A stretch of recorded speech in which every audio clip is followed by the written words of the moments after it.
ეხლა ყველაზე ბანალური ინგრედიენტებით ძალიან გემრიელ სამარხო სალატს მოგიმზადებთ. თავდაპირველად ჩემს გაუზიარეთ ჩემი ჩანაფიქრი. მისმინა და ცოტა სახე დაეჭღანა. რა ვერ გამიცნო 10 წლის განმავლობაში. მართლა აზრს კი არ ვეკითხებოდი. ეს კაცები რა მიუხვედრელები არიან. არა უშავს. მეორე დღეს რომ გასინჯა ის დაჟღანული სახე გაუსწორდა და მითხრა: "ვაღიარებ, ძალიან მაგარიაო." ნუ, ეგ რომ არ ეთქვა ხომ ხვდებით არა. მოკლედ, ბოსტნეული გამოვაცხვა ღუმელში. ცალკე თასში გადავიტანე წვრილად დაჭრილი მწვანე ხახვი, ქინძი და ოხრახუში. ასევე ხახვი და გაჭყლიტილი ნიორი. სიგიჟემდე მოუხდა პომიდორის ჩირი. ერთი ეს არის აქ არაბანალური, დანარჩენი ყველაფერი ნაცნობია. მოვაყარე ცოტა სუნელები, ქინძი, უცხო სუნელი, ყვითელი ყვავილი და წიწაკა. დავაწურე ლიმონი, მარილი, პილპილი და ცოტა ზეითუნის ზეთი. ამოურია და სალათი მზად არის. ასევე გულის წასვლამდე უხდება ამ ყველაფერს მჭადები, მაგრამ ამჯერად მჭადის ჩიფსები გამოვაცხვე, რაც უმარტივესია.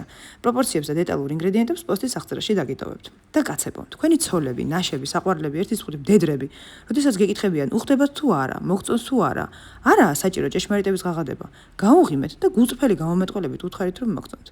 გემრიელად მიირთვით.